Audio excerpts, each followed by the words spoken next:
Dr. Simon Batchelor to understand your experiences at MECS in terms of the Indian markets, specifically in terms of electric and solar cooking, and again correlating it with from the consumer's mindset or point of view as well.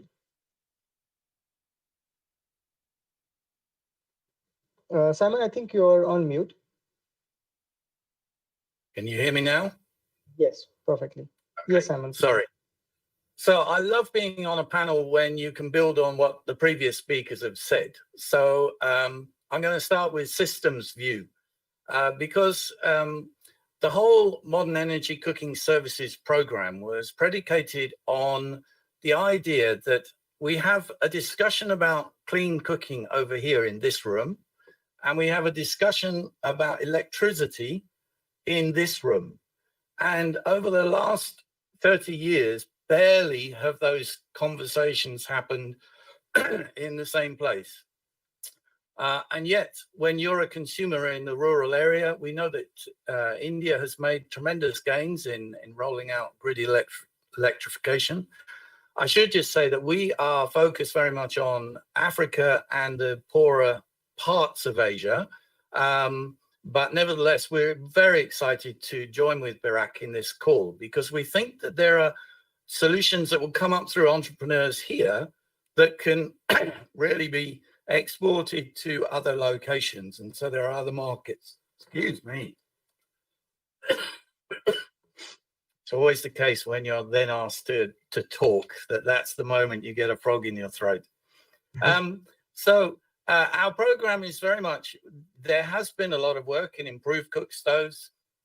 There is a feeling that people are reliant on biomass, and I frame it that way because for us in Africa, we have situations where if you take a situation like Uganda, they have surplus electricity now. They've invested in generating capacity, and they have connections in urban locations. Now, I know that we're talking rural India here, but in Africa, in urban locations, they have connection.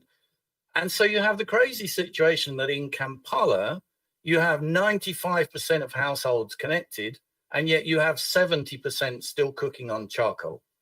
And it's a relatively easy solution to swap that out with an energy efficient electrical appliance. And I do emphasize the energy efficient. Again, the speaker was talking about the cultural acceptance of the way of cooking. At the end of the day, they need a tasty meal, and it's got to taste right.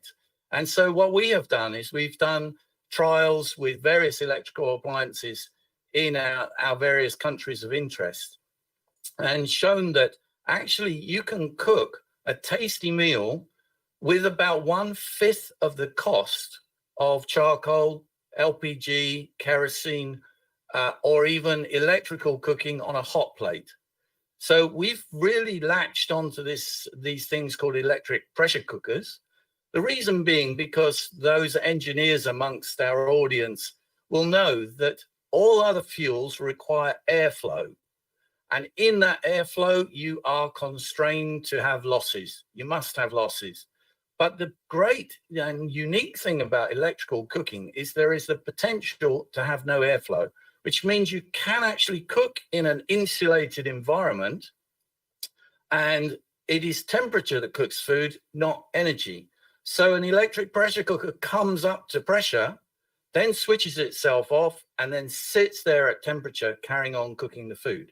Now, I come back to my tasty meal. In Africa, they do a lot of bean boiling.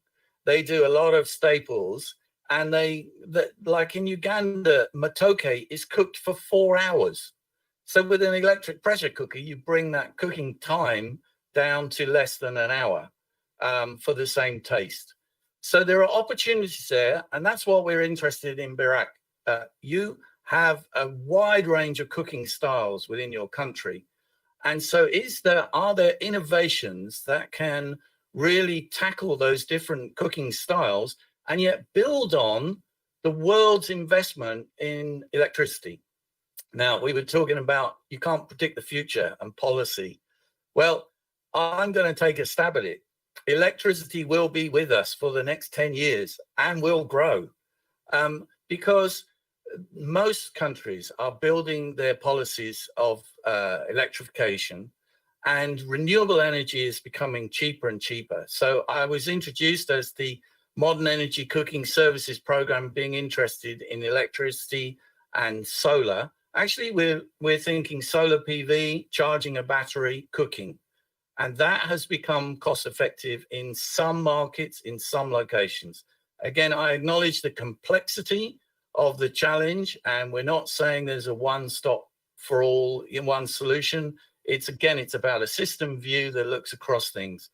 Entrepreneurship, just to build on what Manoj said, yes, it's about co-constructing. There are different solutions for different things. We all have kettles in our house. You can't cook a full meal with a kettle, but it certainly saves an awful lot of time of lighting a charcoal stove just to boil a cup of tea. So, this is what we're looking for. We're looking for new solutions, new ideas that build on existing infrastructure, build on one last statistic. 3 billion people in the world still cook with biomass. Apparently, only 800 million don't have a connection to the electricity supply. That implies that there are 2.2 billion people out there who have electricity but still cook on biomass. Surely we can do something about that. Thank you. Great. Thank you so much, Simon.